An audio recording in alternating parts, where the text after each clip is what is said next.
हरे कृष्ण माता जी। हरे कृष्ण। काले से अनुगति या तो लक्ष्यते अणुविभ्रति अपि यावत् से कर्म गतय यादृशी द्विज सतम। हे ब्राह्मण श्रेष्ठ, कृपा करके मुझे काल की लघु तथा दीर्घ अवधियों के कारण एवं कर्म की प्रक्रिया के क्रम में काल के शुभारंभ के विषय में भी बतलाइए। यस्मिन् कर्म सामयो यथा येन रहते गुणानां गुणिनां चैव परिणामं विपस्तमाताम्। इसके आगे आप कृपा करके बताएं कि भौतिक प्रकृति के विभिन्न गुणों से उत्पन्न फलों का अनुपातिक संचय इच्छा करने वाले जीव पर अपना प्रभाव दिखाते हुए उसे विभिन्न योनियों में देवताओं से लेकर अत्यंत क्षुद्र प्राणियों तक को किस प्रकार ऊपर उठाता या नीचे गिराता है। तात्पर्य शिला प्रभुपाद जी के द्वारा। प्रकृति के भौतिक गुणों में समस्त कर्म और कर्म फल लघु अथवा बृहद रूप में संचित होते रहते हैं और इस प्रकार इन संचित कर्मों के फल उसी अनुपात में प्रकट होते हैं। महाराज परीक्षित, ब्राह्मण श्रेष्ठ सुखदेव गोस्वामी से पूछते हैं कि ये कर्म तथा उनके फल किस प्रकार घटित होते हैं, इसके लिए कौन सी विभिन्न विधियां हैं और वे किस अनुपात में कार्यशील होते हैं। उच्च लोग, जिन्हें स्वर्ग के देवों का लोग कहते हैं, अंतरिक्ष यान के बल पर नहीं, जैसे कि अनुभवहीन वैज्ञानिकों द्वारा कल्पना की जाती है, अपितु सात्विक कर्मों से प्राप्त किए जाते हैं। जिस लोक में हम अभी रह रहे हैं उसमें भी जिस देश के लोग अधिक समृद्ध हैं उसके भीतर विदेशों का प्रवेश नियंत्रित है। उदाहरणार्थ, अमेरिकी सरकार ने कम समृद्ध देशों से आने वाले विदेशियों के प्रवेश पर अनेक प्रतिबंध लगा रखे हैं। इसका कारण यह है कि अमेरिकी ऐसे किसी विदेशी के साथ अपनी संपन्नता में साझेदार नहीं बनना चाहते जिन्होंने अपने आप को अमेरिकी नागरिकों की तरह योग्य नहीं बनाया है। इसी प्रकार यही मनोवृत्ति उन ग्रहों में भी पाई जाती है जहाँ के निवासी अधिक बुद्धिमान है। उच्च ग्रहों का रहन सहन सतोगुणी है, अतः जो भी इंद्र, सूर्य तथा शुक्र जैसे उच्चतर ग्रहों में प्रवेश करना चाहता है उसे सतोगुणी कर्मों द्वारा पूर्ण रूप से योग्य होना आवश्यक है। महाराज परीक्षित के प्रश्न सतोगुणी कर्मों के अनुपात पर आधारित हैं, जिनके कारण इस लोक का जीव ब्रह्मांड ब्रह्मांड के उच्चतम लोकों में जाने के योग्य हो सकता है। जिस लोक में हम अभी रह रहे हैं उसमें भी जब तक कोई अनुपातिक रूप से उत्तम कर्म नहीं करता तब तक उसे समाज में अच्छा स्थान प्राप्त नहीं होता। कोई व्यक्ति उच्च न्यायालय के न्यायमूर्ति की कुर्सी पर उस पद के लिए अपेक्षित योग्यता के बिना बल प्रयोग से नहीं बैठ सकता। इसी प्रकार जब तक इस जीवन में उत्तम कर्म नहीं किए जाते तब तक उच्चतर लोकों में प्रवेश नहीं हुआ जा सकता। रजो तथा तमोगुणी व्यक्ति केवल इलेक्ट्रॉनिक यंत्रों के बल से उच्च लोगों में प्रवेश नहीं कर सकते। भगवत गीता 9.25 के कथन के अनुसार जो लोग उच्चतर ग्रहों में जाने के लिए अपने आप को योग्य बनाते हैं वे वहां पहुंच सकते हैं। इसी प्रकार जो लोग पितृलोक जाना चाहते हैं वे वहां जा सकते हैं। ठीक इसी प्रकार से इस पृथ्वी पर रहकर जो अपनी दशा सुधारना चाहते हैं वे ऐसा कर सकते हैं और जो लोग भगवान के धाम वापस जाने के काम में लीन हैं वे वैसा परिणाम भी पा सकते हैं। सतगुण में संपन्न किए जाने वाले समस्त कर्म समानतया भक्ति युक्त शुभ कर्म, भक्ति युक्त ज्ञान का अनुशीलन, भक्ति युक्त योग तथा अंत में सतगुण के अन्य किसी प्रकार के मिश्रण से रहित नितांत शुद्ध भक्ति के नाम से जाने जाते हैं। ये अमिश्रित अशुद्ध भक्ति दिव्य होती है और परा भक्ति कहलाती है। केवल इसी के द्वारा ईश्वर के दिव्य धाम को पाया जा सकता है। ऐसा दिव्य धाम कोई कपोल कल्पना नहीं है, अपितु उतना ही वास्तविक है जितना कि चंद्रमा। ईश्वर तथा ईश्वर के धाम को समझने के लिए मनुष्य में दिव्य गुण होने चाहिए। हरे कृष्ण माता जी। हरे पढ़ो अगला। कृष्ण। हरे कृष्ण। धन्यवाद माता जी। हरे विमला कृष्ण। माता जी पढ़िएगा। हरे कृष्ण माता जी, सबको हरे दंडवत कृष्ण। प्रणाम। भूपाताल ककुबेयोम ग्रह नक्षत्र भूभूताम सारे सत समुद्र दीपानाम संभव तदोक साम। हे ब्राह्मण श्रेष्ठ, कृपा करके यह भी बताए कि ब्रह्मांड भर के गोलोक, स्वर्ग की चारों दिशाओं, आकाश, ग्रहों, नक्षत्रों, पर्वतों, नदियों, समुद्रों तथा द्वीपों एवं इन सबके विविध प्रकार के निवासों की उत्पत्ति किस प्रकार होती है।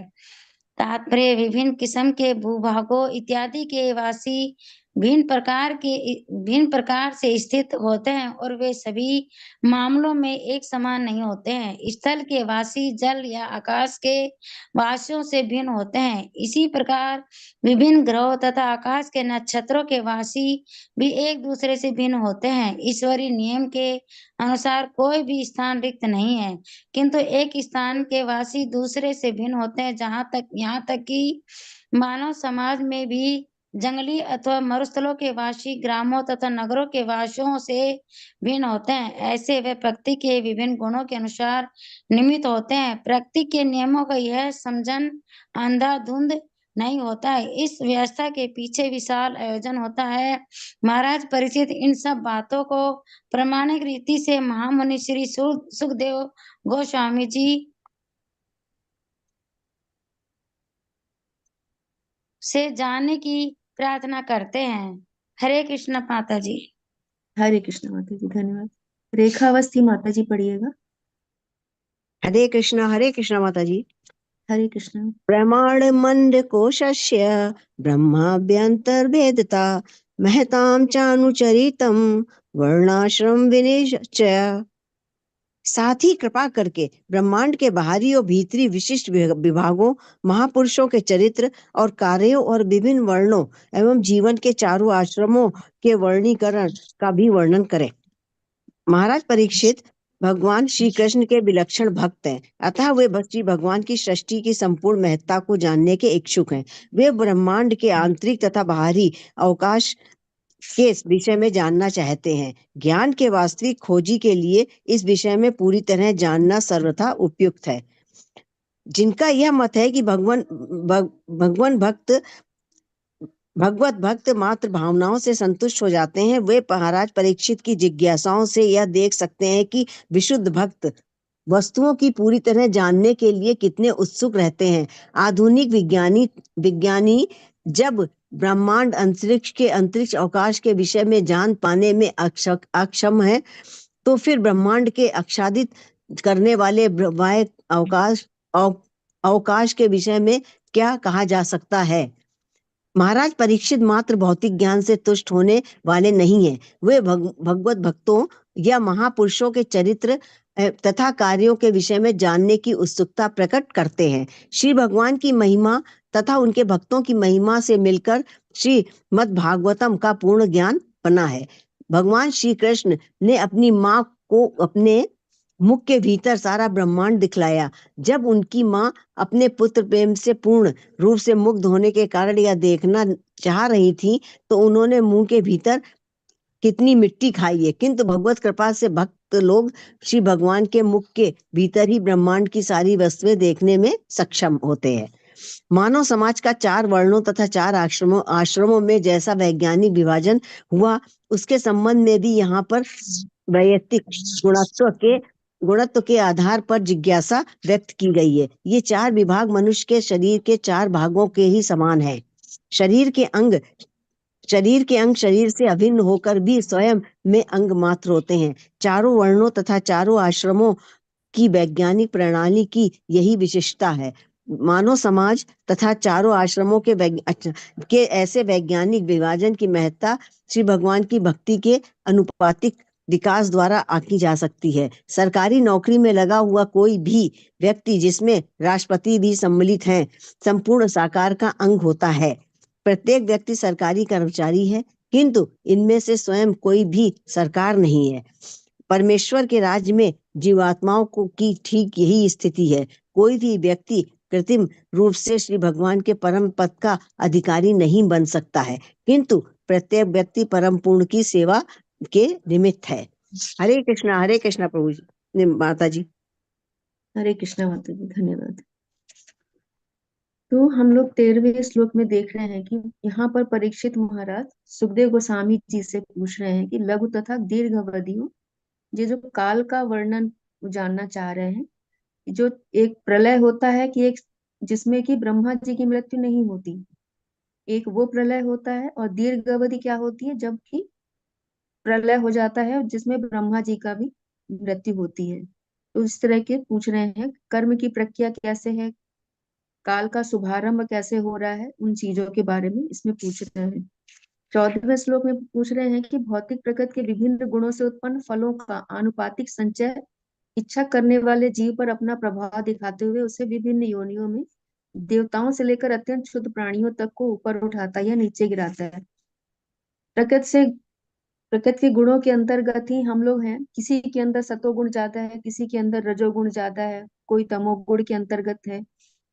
तीनों गुण सभी में होते हैं, किंतु आनुपातिक दृष्टि से वो अलग अलग होते हैं। तो जो सतोगुणी प्रधान है तो वो सतोगुणी ज्यादा कार्य कर रहा है, उसकी इच्छाएं सतोगुणी इच्छाएं ज्यादा होती हैं। उसी प्रकार जो रजोगुणी व्यक्ति है तो रजोगुण उनके अंदर ज्यादा प्रभावी होते, तो उसी के अनुसार वो कर्म करते हैं। कर्म के अनुसार उनको जो भी फल मिल रहा है उसके अनुसार उनको विभिन्न योनियां मिल रही हैं, उनके विषय में जिज्ञासा कर रहे हैं। तो प्रभुपाद जी आगे लिख रहे हैं इसमें कि जो कि अनुभवहीन वैज्ञानिक है, जो इस तरह से कल्पना करते हैं कि वो लोग अंतरिक्ष यान के द्वारा लोकों में पहुंच जाएंगे, चंद्रलोक में पहुंच जाएंगे, लेकिन ऐसा नहीं होता। अगर उच्च लोकों में जाना है तो हमें सात्विक कर्म करने होंगे। तो सात्विक कर्म किए बिना या अच्छे कर्म किए बिना हम स्वर्गलोक की यात्रा नहीं कर सकते। यहाँ पर अमेरिका का उदाहरण प्रभुपाद जी दे रहे हैं कि अमेरिका जैसी सरकार जो है वो भी, उसने भी प्रतिबंधित किया हुआ है कि विदेशी नागरिक बहुत मतलब हम वहां के लिए हमेशा के लिए नहीं रह सकते। वीजा बनाया जाता है, वहां कुछ अवधि दी जाती है कि वहां पर आकर के रहेंगे। उसके बाद वहां जाने के लिए भी कुछ योग्यता चाहिए होती है। उनकी योग्यता या तो वहां के नागरिक बनना है, तो वैसी योग्यता उनको लेनी होती है, तब वो वहां पर रह सकते हैं।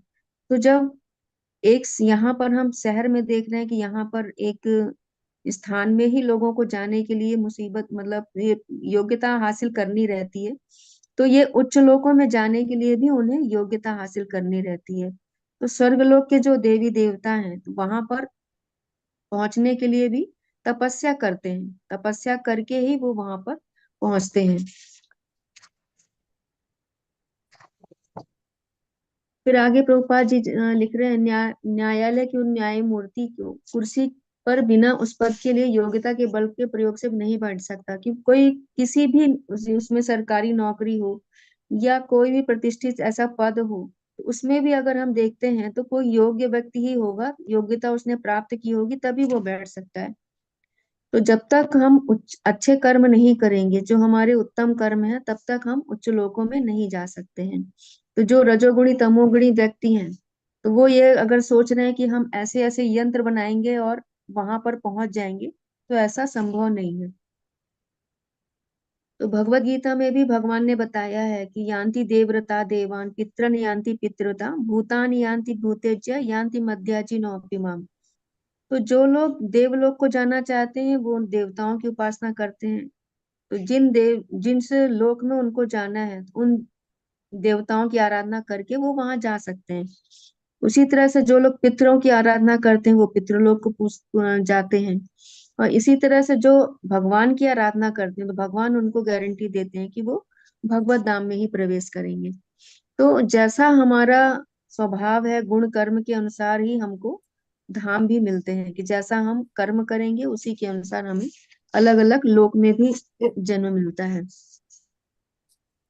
तो जो सतोगुण में सम जितने कर्म होते हैं तो ज्यादातर कर्म वो भक्ति से युक्त होते हैं, क्योंकि उनका शास्त्रों में अध्ययन में रुचि होती है। शास्त्र अध्ययन करने पे हम भगवान के विषय में जानते हैं और अपने आप को समझ पाते हैं कि हमारा जो कर्तव्य है वो क्या है। तो हम भगवान के सेवक हैं, तो तदनुसार फिर हम अपने कर्म को ढालते हैं। तो जो सतोगुण में कार्य संपन्न किए जाते हैं वो तो भक्ति से युक्त होते हैं। और शुद्ध भक्ति को प्रभुपाद जी लिखने की बहुत दिव्य होती है, और ये पराभक्ति कहलाती है। इसी के द्वारा हम भगवान को पा सकते हैं। तो शुद्ध भगवत गीता में भी भगवान बोल रहे हैं, भक्त्या माम अभिजानाति यावन यश्चास्मि तत्वतः ततो माम तत्वतो ज्ञाता विशते तदनंतरम। भक्ति के ही द्वारा भगवान को तत्व से जान सकते हैं, और जो भगवान को जान लेता है तो वो भगवान के परम धाम में प्रवेश कर पाता है। 15वें 15वें श्लोक में है, हे ब्राह्मण श्रेष्ठ, कृपा करके यह भी बताएं कि ब्रह्मांड भर के गोलकों, स्वर्ग की चारों दिशाओं, आकाश, ग्रहों, नक्षत्रों, पर्वतों, नदियों, समुद्रों तथा द्वीपों एवं इन सबके विविध प्रकार के निवासियों की उत्पत्ति किस प्रकार होती है। तो जैसे जैसे ग्रह हैं अलग अलग लोकों में, पूरे ब्रह्मांड में जितने भी लोक हैं, हर जगह वहां पे निवासी हैं। तो ऐसा नहीं है कि कोई लोक खाली है। सूर्य लोक है, वहां पे उनके प्रकृति के अनुसार वहां पर जीव है। चंद्र लोक है, वहां पर भी निवासी हैं। तो विविधताएं पूरे जगह पर हैं।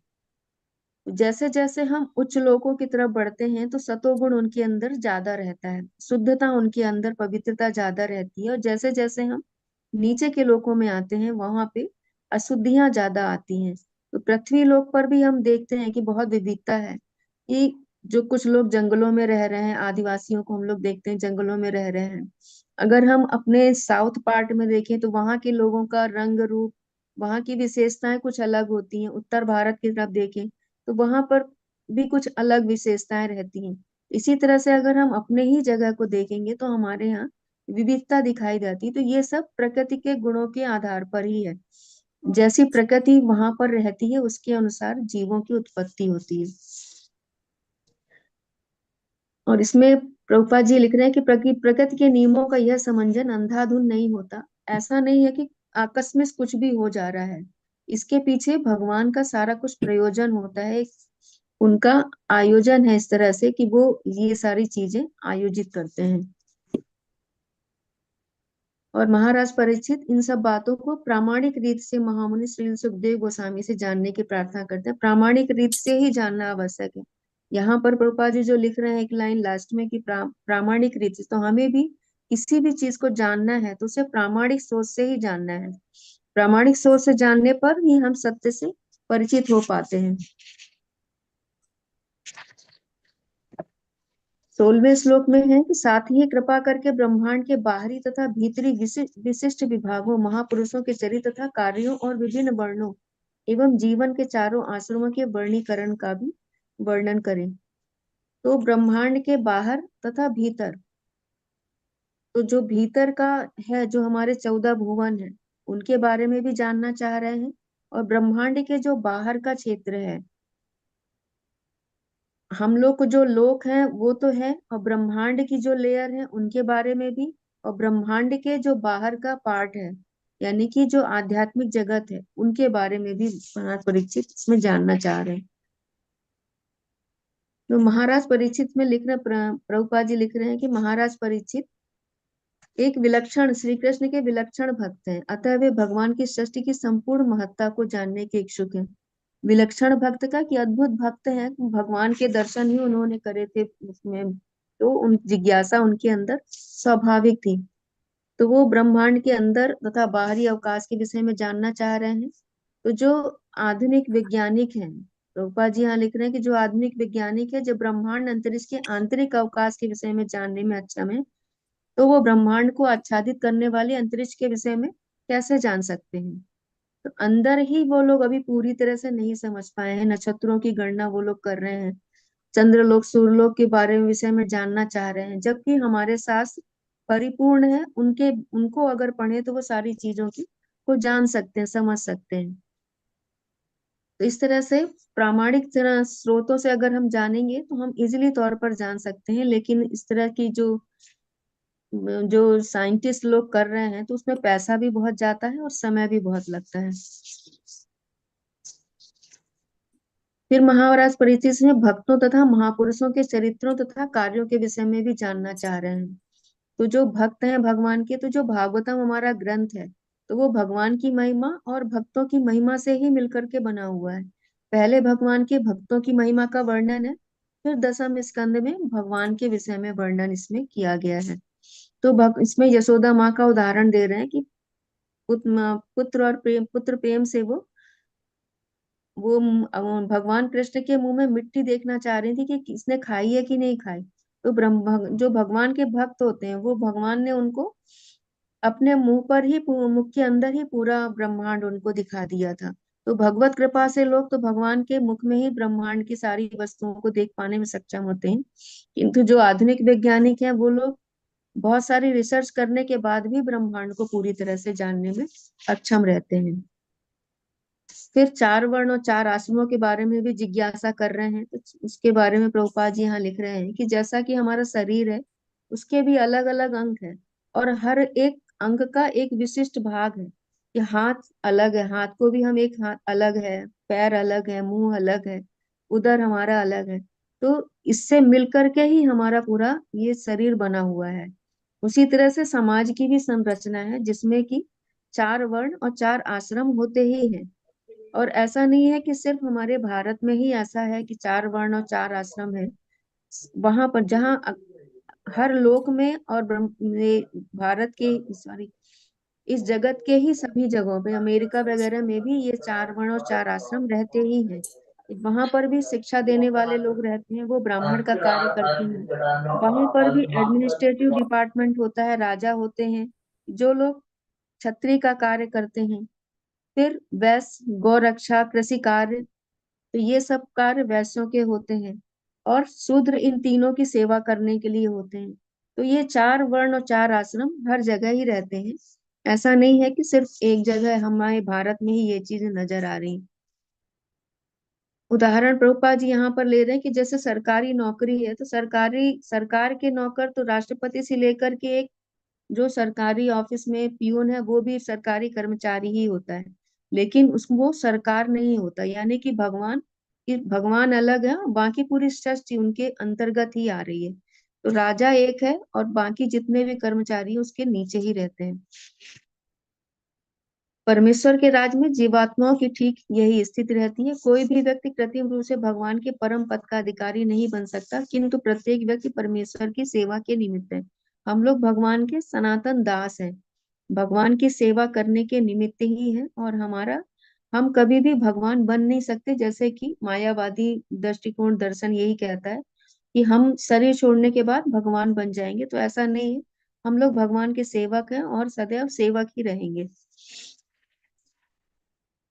तो और किसी को कुछ इसमें ऐड करना हो, कुछ जिज्ञासा है तो बोल सकते हैं। हरे हरे कृष्ण माता जी। हरे कृष्ण। 13th श्लोका में जैसे लघु तथा दीर्घ अवधियों और काल के शुभ आरंभ के विषय में बताएं। इसमें जी प्रभुपाद जी ने तात्पर्य दिया नहीं है, तो जी थोड़ा सर। सा आपने टच किया कि ये लघु तो कल्प हो गया और दीर्घ शायद पूरा ब्रह्मांड की जो लाइफ है। हाँ जी मैं जी। इसके बारे में चाहता हूँ कि थोड़ा और अगर आप कृपा करके बताएं तो थोड़ा क्लैरिटी आ जाती है इस श्लोक पे। हरे कृष्णा।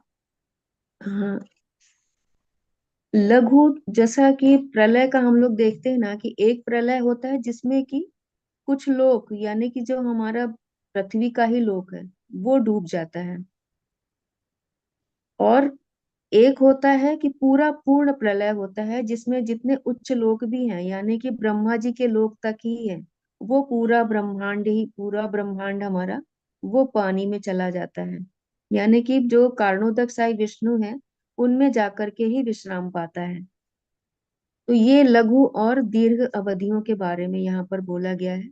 कर्म की प्रक्रिया और फिर क्रम में काल के शुभारंभ, यानी कि जब हम गर्भोदक साई विष्णु में सारे जीव विश्राम ले रहे हैं, सॉरी, कर्णोदक साई विष्णु में विश्राम ले रहे हैं, और फिर उसके बाद जब शुरुआत होती है तो भगवान ही उन पर दृष्टिपात करते हैं, भगवान ही दृष्टिपात करते हैं। और फिर वहां से जो हमारा ये काल का प्रकृति का शुभारंभ होता है, वो हो यहाँ पर फिर शुरुआत होती है, और फिर इस तरह से सृष्टि का प्रारंभ हो जाता है। ये है प्रभु जी, इसमें इतना ही हमने सुना है इसके बारे में। तो जैसा मैं हरे कृष्णा माता जी, प्रलय और महाप्रलय, महाप्रलय में ब्रह्मा जी के सही सारा वो हो जाता है, और लुप्त हो प्रलय जाता है, में बस भगवान हमारा के सूक्ष्म जो शरीर में ब्रह्मांड है वो विलय होता है, ये विलय हो जाता है। विलय, पृथ्वी का प्रलय विलय में, होता है हाँ। प्रलय में। हरे हाँ, कृष्ण। महाप्रलय और में पूर्ण महाप्रलय में देखिए। ब्रह्मा जी सहित ब्रह्मांड वो हो जाता है। हाँ, पूरा। हरे हरे कृष्ण माता जी। हरे कृष्ण। जैसा आपने बताया तो मैं इतना समझ पाया कि जब कल्प का अंत होता है यानी ब्रह्मा जी की रात्रि का प्रारंभ होता है, तो जो कुछ लोक हैं, भूलोक या नीचे के, उससे नीचे के लोग, शायद स्वर्ग लोक तक, वो सब पानी में डूब जाता है, मीन्स जो गर्भोदक सागर है, जो एक्चुअली ये 14 के 14 लोग गर्भोदक्षाई विष्णु के नाभि से निकलकर कमल की नाल से होकर कमल के पुष्प तक फैला हुआ है, तो उसमें से जो निचले का भाग पानी में डूब जाता है, तो इसका ये मतलब क्या मैं ये समझूं कि नीचे के सारे लोग गर्भोदक्षाई के नाल से होकर फिर उसी गर्भोदक सागर में ही डूब जाते हैं, और जो बच जाते हैं वो कमल नाल में और कमल के फूल के ऊपर ब्रह्मलोक जैसे वो रह जाते हैं? क्या ऐसा ही समझा जा सकता है? हाँ प्रभु जी, इसके बारे में ये इतना हमने सुना नहीं है। एक्चुअली कमलनाल में इसमें जो ना है, कमलनाल में इसी ही में पूरे ब्रह्मांड है भगवान की, हाँ, कमलनाल में ही ब्रह्मांड है। हाँ, और हाँ, हाँ। पृथ्वी से नीचे के लोग ही डूबते हैं, और बाकी जो ऊपर के स्वर्ग लोक से ऊपर के लोग तो रहते हैं। अच्छा। और दूसरा जो हम अब बात कर रहे हैं कि दीर्घ अवधि, उसमें तो महाप्रलय हुआ। हाँ, उसमें महाप्रलय महाप्रलय का होता मतलब है होता तो है कि कारणोदक्षाई में सारा ब्रह्मांड वापस चला गया, पूरे, हाँ, गर्भोदक्षाई सागर भी, सब कुछ, गर्भोदक्षाई विष्णु भी, और ये 14 भवन भी चले गए, सब कुछ कारणोदक्षाई चले के गए। अंदर चले गए। जी। और क्या उस वक्त कारणोदक्षाई विष्णु, जो शायद हमने पीछे पढ़ा हो या आगे पढ़े, कि जो प्रथम पुरुष के रूप में भगवान से विस्तारित होते हैं, और क्या प्रलय मतलब महाप्रलय के समय क्या पूरा सारा कारणोदक्षाई सागर, कारण सागर और कारणोदक्षाई विष्णु, क्या ये कंप्लीट सारे ब्रह्मांडों का भगवान के अंदर ही समा जाता है उद्धर में महाप्रलय के समय? हाँ, ये तो महाप्रलय के समय तो ये ब्रह्मांड पूरे समा जाता है। कारणोदक्षाई कारण सागर और कारणोदक्षाई विष्णु समेत सारे ब्रह्मांड उसी में चले नहीं, जाते हैं। समेत नहीं, भगवान, कारणोदक विष्णु में ही समाते हैं सब। तो उन्हीं, कारणोदक्षाई विष्णु और भगवान स्वयं वासुदेव की आइडेंटिटी अलग रह जाती है, अलग अलग रह जाती है। जहां तक शास्त्रों का सवाल है, हमने उनका भगवान का विस्तार, प्रथम विस्तार तो कारणोदक्षाई विष्णु को ही पढ़ा है। ये तो यहाँ कारणोदय पर तो ये तो कहते ही, हमारे सामने दो पर्सनैलिटीज आ गई, हाँ हाँ, एक भगवान स्वयं भगवान के और एक पार्षद भी कारणोदक्षाई रहते विष्णु। हैं हाँ, जो हमने सुना है तो वो भगवान के पार्षद भी भगवान के साथ ही रहते हैं। और ये कारणोदक साई विष्णु से ऊपर जितने भी हैं विस्तार हैं, वो सब हम्म, रहते हैं। यानी कि आध्यात्मिक जगत जो कुछ है वो एज इट इज रहता है। प्रलय सिर्फ यहाँ पर ही होता है, जो भौतिक जगत है ठीक है। उसका प्रलय होता है, महाप्रलय। ठीक है, तो भगवान की तरफ से जो पहला विस्तार कारणोदक्षाई है, इधर वाला जी, सारा डिपार्टमेंट उन्हीं कंट्रोल में रहता है।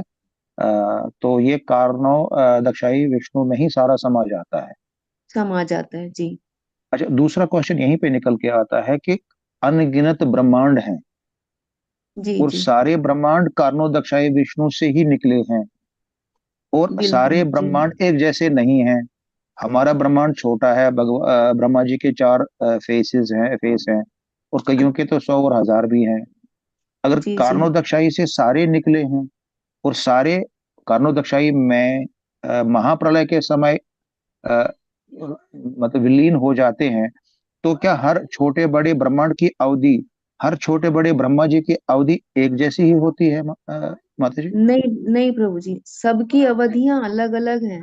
यहाँ पर जो कुछ हम लोग पढ़ रहे हैं, ये हम लोग अपने ब्रह्मांड के बारे में पढ़ रहे हैं। ठीक, ठीक है।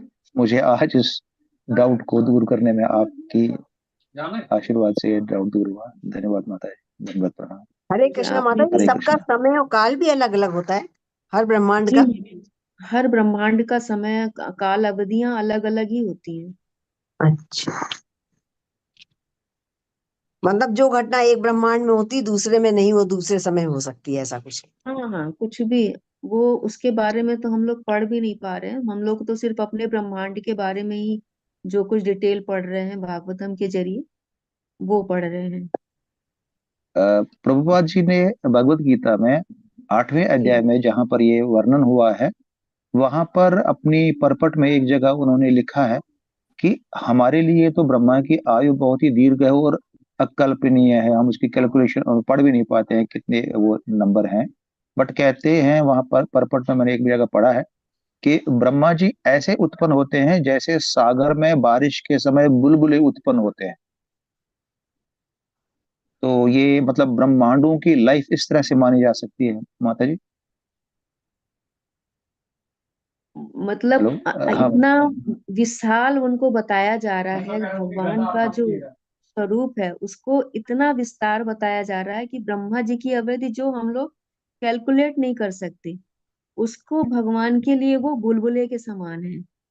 ब्रह्मा जी की आयु तो हम लोगों की तो गिनती कहीं पर भी नहीं है। नहीं है। जी जी प्रभुपाद जी ने उस भगवान की विशालता को बताने के लिए उसको ये दिखाया था ठीक कि है। हम लोगों के लिए तो बिल्कुल ही अकल्पनीय है। तो जब ब्रह्मा जी की जो इतनी लंबी आयु है वो समुद्र में बुलबुले की तरह है, तो हम लोगों का तो कुछ भी नहीं है जीवन। जी जी जी माता। हरे कृष्णा। ठीक है माता जी। धन्यवाद माता जी। हरे कृष्णा माता जी। हरे कृष्णा। मेरा कुछ अलग तरह की जिज्ञासा थी। हाँ जी माता जी जैसे बोलिए। अभी इसमें दिखाया कि सबके कर्म अलग है, कर्म का सिद्धांत अलग है और उसके जी हिसाब से उसको कर्म, आयु और दुख या सुख मिलते हैं। 16 नंबर पे समस्त जी जी कर्म, 14 नंबर पर सतोगुणी कर्म निवासी। पर हम देखते हैं कि कितने ही बड़े बड़े हमारे आचार्य गुरु सतोगुण से युक्त रहते हैं, फिर भी वो बड़ा शारीरिक मानसिक कष्ट पाते हैं। और कितने ही ऐसे होते हैं जो वो कुछ नहीं करते फिर भी वो एक शांत और सुकून की मौत पाते, मतलब मृत्यु उनकी सुकून वाली होती। तो ऐसा कर्म सिद्धांत कैसे है जब इतना बृहद है, इतने ब्रह्मा, इतने विष्णु, इतने देवता गण हैं, तो क्या ये हमारे कर्म सिद्धांतों को नहीं समझ पाते या हम नहीं समझ पाते? कर्म के सिद्धांतों को तो माता जी हम लोग नहीं समझ पाते, लेकिन आचार्य बताते हैं कि हम लोग जो देखते हैं कि जो शुद्ध पवित्र लोग हैं उनके जीवन में अगर कष्ट आ रहा है, तो जी आज ही जो लेक्चर हम सुन रहे थे उसमें बता रहे थे कि जो भक्तों के ऊपर कष्ट आते हैं जी तो वो उनके कर्म की वजह से नहीं है कि जी उन्होंने प्रारब्ध में कुछ गलतियां की हैं उसकी वजह से उनको ये कष्ट आ रहा है। जी भगवान की अहेतुकी कृपा होती है कि वो जल्दी ही अपनी जीवन अवधि पूर्ण करके वो भगवत धाम में प्रवेश करे, ये उनकी अहेतुकी कृपा रहती है। तो यानी माने जिसकी मृत्यु जल्दी हो जाती है वो भगवान की अहेतुकी कृपा है। सबके बारे में बात नहीं हो रही है, यहाँ जी पर सिर्फ भक्तों की बात हो रही है कि जी भक्तों के ऊपर अगर कष्ट आ रहे हैं तो हमें ऐसा नहीं सोचना है कि उन्होंने कुछ गलतियां की या उनके प्रारब्ध के कर्म हैं। तो आज कल आचार्य बात हो गई। कृष्णदास प्रभु जी यही बता रहे थे कि जी उनके ऊपर कुछ विशिष्ट कृपा होती है। उसमें जी उदाहरण मिलता था, वहां पर जो क्लास अटेंड कर रही थी एक माता जी थी, कल पक्का उनको बात हो लीवर में पस आ गया था। तो जी उन्होंने बताया कि उस वक्त तो वो कष्ट था, मानसिक कष्ट था उनको, जी लेकिन डॉक्टर्स का ये कहना था कि आपकी जो बीमारी ये 3 महीने में जो ठीक हो गई है, ये जी आपकी बहुत लंबी जाने वाली थी, लेकिन जी भगवान की रहमत की कृपा से आप बहुत जल्दी स्वस्थ हो गए। तो इसको हम लोग कुछ तो अपने जीवन में खुद भी देख पाते हैं कि मतलब बहुत से लोग इतना भ्रमित देखते हैं माता जी कि हम कितना भी पुष्ट करना चाहें भक्ति में कि नहीं सब अच्छा होगा, सब अच्छा होगा, फिर भी वो ऐसा दिखने लग जाता है कि नहीं नहीं ऐसा जरूरी नहीं है, कुछ भी जरूरी नहीं, मतलब कुछ भी जरूरी नहीं, किसी के साथ कुछ भी हो सकता अपने अपने ही भक्त यहाँ पर अपने जो भक्ति तीर्थ स्वामी के बारे में अगर आपने सुना होगा, इस्कॉन के ही है। जी बहुत अच्छे भक्त थे। जी उनको भी लास्ट समय में उनको कैंसर हुआ था, जी कैंसर की वजह से, लेकिन उसके बावजूद वो नृत्य करते थे और भक्ति में बहुत अपना कीर्तन भजन ये सब में इतना लगे हुए थे कि देख जी करके कोई उनको कह नहीं सकता था कि इनको कैंसर है और ये लास्ट स्टेज में है। जी जी तो माता जी, बस प्रश्न यही था कि मतलब इतनी लंबी अवधि जीवन की हमारी तो 100 ही साल की है, मतलब पृथ्वी लोक में, पर जी इस 100 साल की अवधि में भी कितने अच्छों का दुखद स्थितियां देखी और कितने बुरों की सुखद स्थितियां देखी। तो ये कर्म सिद्धांत का जो फंडा है वो थोड़ा सा क्लियर अगर कर सके तो अच्छा होगा। माता जी इस जन्म का ही नहीं रहता ना, अगर कोई अभक्त है तो जी वो सिर्फ इस जन्म में ही सुख भोग के चला जा रहा है, तो ये देख कर के हम विचलित हो जाएं ऐसा नहीं है, वो उसको कर्म का फल तो मिलना ही मिलना है। माता भाई जी, बुद्धि इसका क्या प्रमाण कि तो हम नहीं होती। पिछले जन्म का लेके आए हैं या इस जन्म का है? इसका प्रमाण भी तो नहीं है कुछ भी। नहीं, प्रमाण तो नहीं है, लेकिन हम लोग तो भूल ही जा रहे हैं ना, लेकिन प्रकृति तो नहीं भूल रही ना। भाई न्यूटन्स का लॉ, अगर साइंटिफिक रीजन भी हम देखें, न्यूटन्स का लॉ भी यही कहता है कि एवरी एक्शन है इक्वल एंड अपोजिट रिएक्शन। जी हाँ। भाई जो भी कर्म आज कर रहे हैं उसका प्रतिफल हमको मिलना ही मिलना है आगे जा करके, जी। वो लौट कर हमारे पास ही आता है। तो इस जन्म में अगर हम देख रहे हैं कि चलो कोई बुरा कर्म कर रहा है लेकिन उसको बहुत अच्छी मृत्यु मिल गई, अच्छी मृत्यु क्या, जनरली हम लोग ये सोचते हैं कि उसको हार्ट अटैक आ गया, कोई कष्ट नहीं हुआ और बहुत अच्छी मृत्यु हो गई उसकी। मतलब जबकि शांत से सुकून शास्त्र हो गए। बताते हाँ। हैं कि हार्ट अटैक आना, हार्ट अटैक से, हार्ट फेलियर से जिसकी डेथ हुई है, वो जी। शरीर छोड़ने के बाद बहुत तड़पता है। अच्छा। उसको तुरंत, क्योंकि शरीर उसने छोड़ा हुआ होता है, वो अपने शरीर के ही इर्द गिर्द घूमता है और जी। इतना परेशान हो जाता है कि वो किसी ना किसी तरह से उस शरीर में प्रवेश करना चाहता है कि तो मैं तो अभी 13 दिन तो खैर सभी, 13 दिन तो सभी करते हैं प्रभु जी, माता जी। 13 दिन जी। तो चाहे कैसे भी कर्म वाला हो, 13 दिन अपने शव के आसपास ही मन रहता है। लेकिन जो भक्त होता है, जिसकी भक्ति में, जो भगवान में लगा हुआ है, तो उसकी ऐसी गति नहीं होती है। अच्छा। उनको तो विष्णु दूत ही लेने के लिए आते हैं। तो जब उनका वैराग्य ही हो गया है, माता जी, भौतिक कहाँ चीजों प्रमाण मिलते हैं? ऐसे प्रमाण कैसे मिलते हैं? ठीक है, अजामिल की कहानी आप हमने सुनी है। प्रभुपाद जी का उदाहरण देख लीजिए। जी। प्रभुपाद जी भी तो बिल्कुल निर्लिप्त ही थे, वैराग्य ही तो था उनके अंदर। लास्ट जी। समय तक वो लिखवाते ही रहे, भागवतम को ही बोलते ही रहे वो।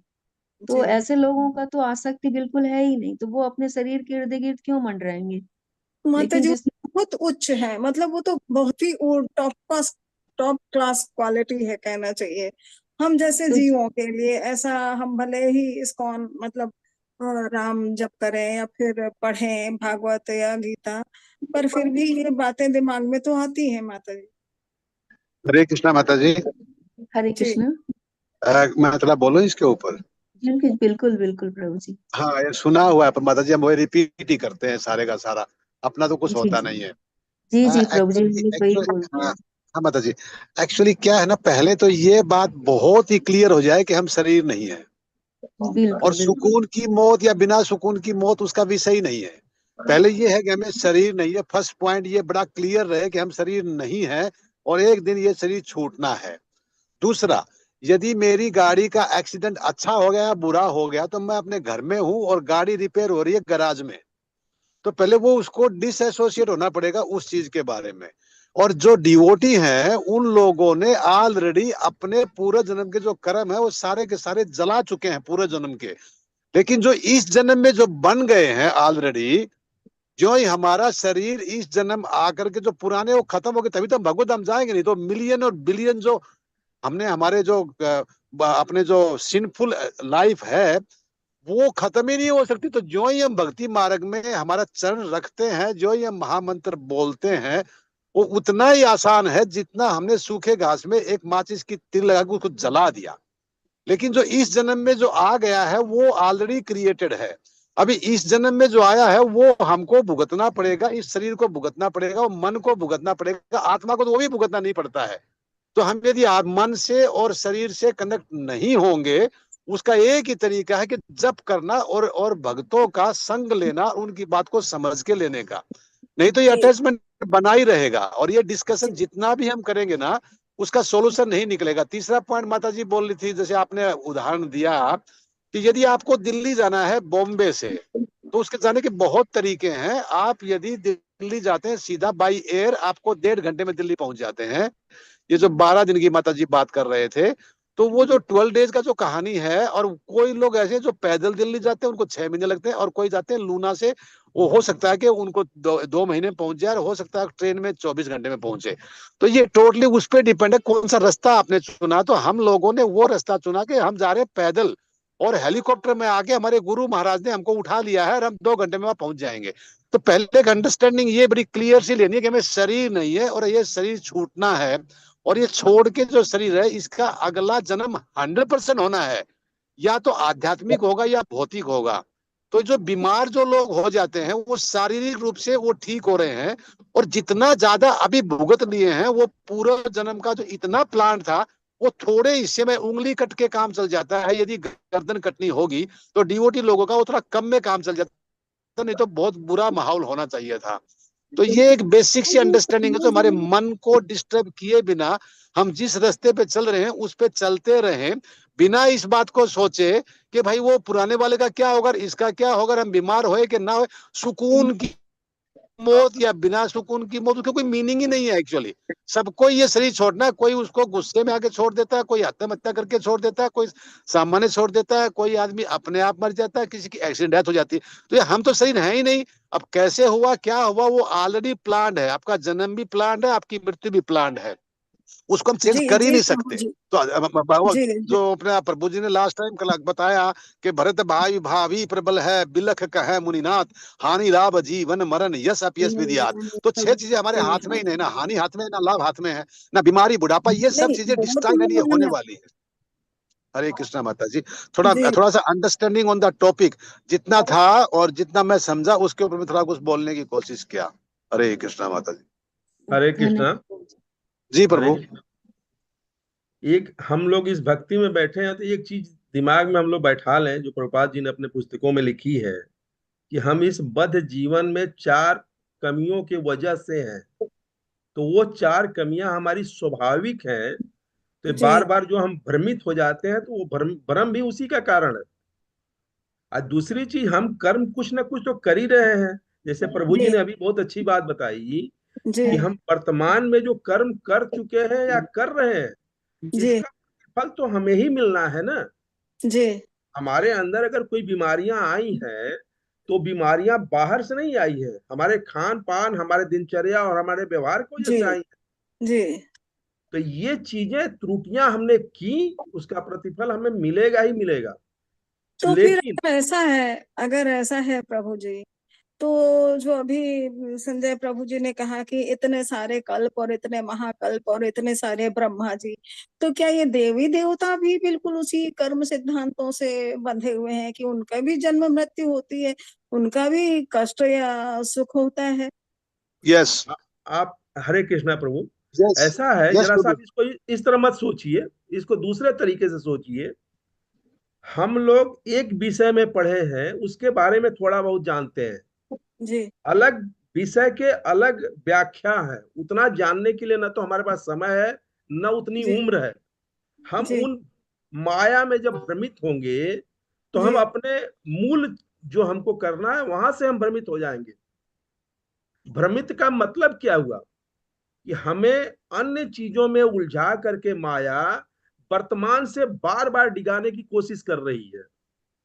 हमारा वर्तमान ये होना चाहिए कि हम हर हालात में भगवान कृष्ण का नाम लेते रहें, जिसके वजह से अंत समय में हमारे मुंह से गलती से, बिना गलती से, चाहे अजामिल का उदाहरण लेकर के, चाहे किसी का उदाहरण लेकर के देखें, अंत समय में हमारे मुंह से गलती से भी निकल जाए तो हम जी। मुक्ति की तरफ जा सकते हैं।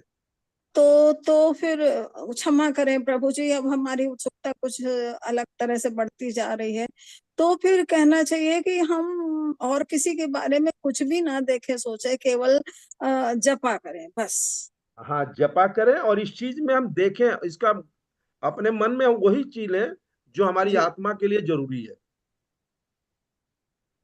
हम उन चीजों में जी, न ये जो भ्रमित हो जो हमारे आत्मा के लिए चौदह जरूरी नहीं। भुवन 14 भुवन जो हम लोग पढ़ रहे हैं, जी बस जैसे जैसे हम लोग धरती से ऊपर जा रहे हैं तो वहां पे आयु बढ़ती जा रही है, लेकिन तो अभी हैं तो हम सारे पृथ्वी लोक जीवात्माएं ही अभी अच्छे तो हम कर्म पृथ्वी करें लोक में हैं। वहां तक पहुंच गए।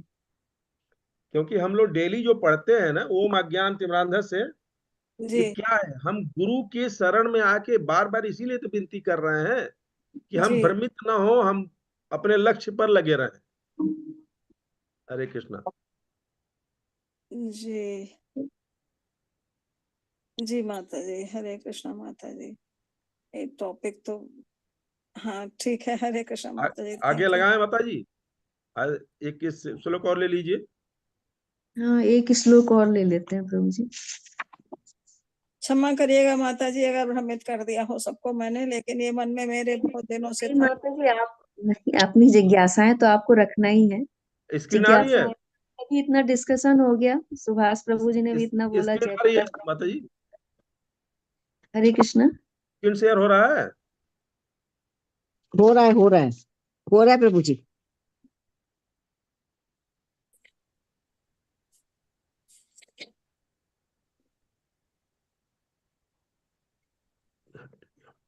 अब नहीं हो, हाँ भाई। हाँ वो चला गया, 1 सेकंड हो जा रहा है।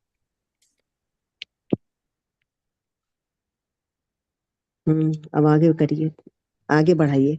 हम घबरा रहे, 1 मिनट वेट कर लीजिए थोड़ा सा, एक सेकंड के लिए।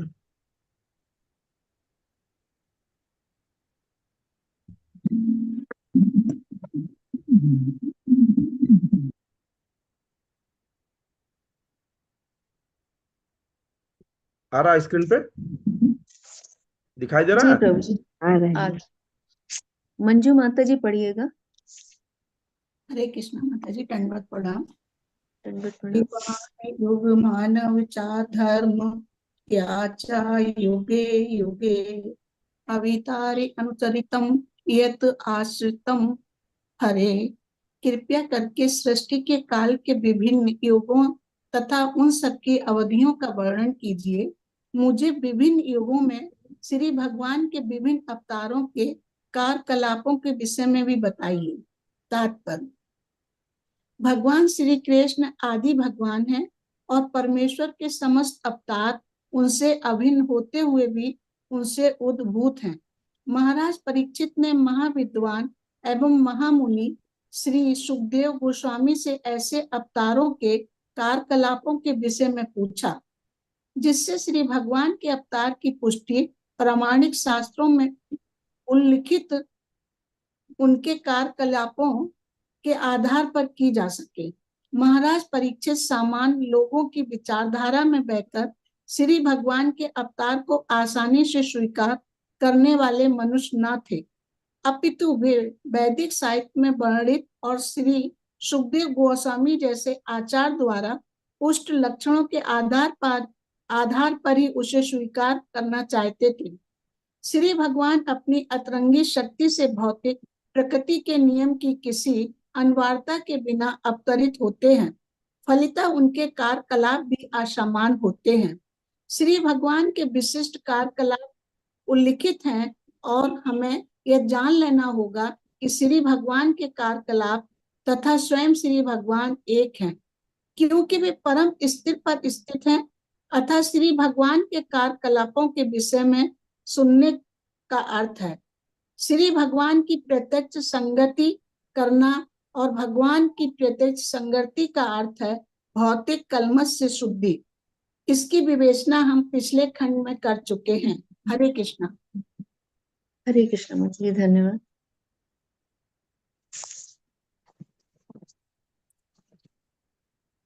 यहाँ पर सुखदेव गोस्वामी जी सृष्टि के विभिन्न युगों और भगवान के जो अवतार हैं उनके कार्यकलाप में उनके विषय में जानने की जिज्ञासा कर रहे हैं कि भगवान श्री कृष्ण आदि भगवान है और परमेश्वर के समस्त अवतार उनसे भिन्न होते हुए भी उनसे ही उद्भूत होते हैं। तो जैसा हम लोगों ने शुरुआत में ही पढ़ा था, जब अवतार का ये शुरुआत हो रही थी तभी हम लोगों ने पढ़ा था श्री कृष्ण से ही सारे विस्तार हो रहे हैं। पहले बलराम जी, फिर चतुर्भुज, फिर चतुर्भुज से फिर नर नारायण, नर नारायण से फिर चतुर्भुज आते हैं। तो इस तरह से विस्तार करते हुए कैसा वो सब जानने की इच्छा कर रहे हैं। फिर प्रभुपाद जी लिख रहे हैं कि महाराज परीक्षित सामान्य मनुष्य की विचारधारा में बहकर भगवान के अवतार को आसानी से स्वीकार करने वाले जीव न थे, अपितु वे वैदिक साहित्य में वर्णित और श्रील सुखदेव गोस्वामी जैसे आचार्य द्वारा पुष्ट लक्षणों के आधार पर ही इसे स्वीकार करना चाहते थे। प्रभुपाद जी बार बार इस चीज को हमेशा पॉइंट करते हैं कि हमें हमेशा प्रामाणिक स्रोतों से ही सुनना है, कि किसी ऐसी मनुष्य की विचारधारा में बहकर किसी से भी हमें सुनना नहीं है, कोई दार्शनिक चिंतन से भी नहीं सुनना है। वेद और शास्त्र की प्रामाणिक जो भाषा है हमारी, उन्हीं उनको जो बता रहा है उन्हीं से हमें सुनना है।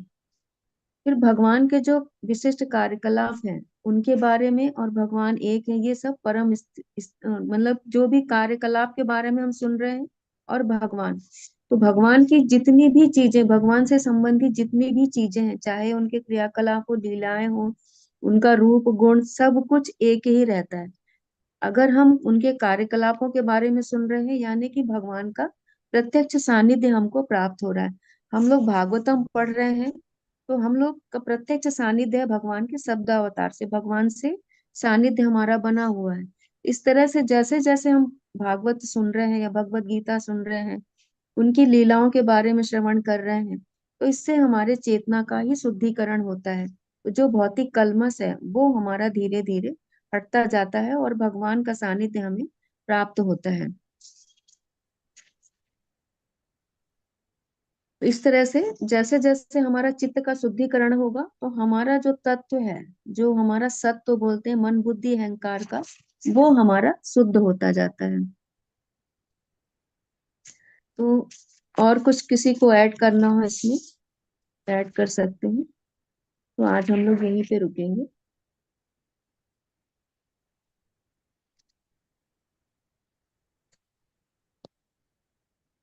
ठीक है, फिर हम लोग जय प्रकाश प्रभु जी, आज हम लोग यहीं पे एंड करते हैं। ठीक है माता जी।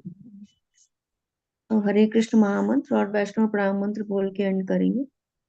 हरे कृष्णा कृष्णा कृष्णा हरे हरे, हरे राम राम राम हरे हरे।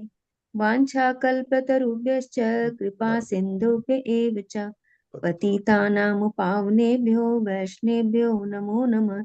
श्रील प्रभुपाद की जय, सभी वैष्णव भक्त वृंद की जय। निताई गौर प्रेमानंदी हरि हरि बोल। श्री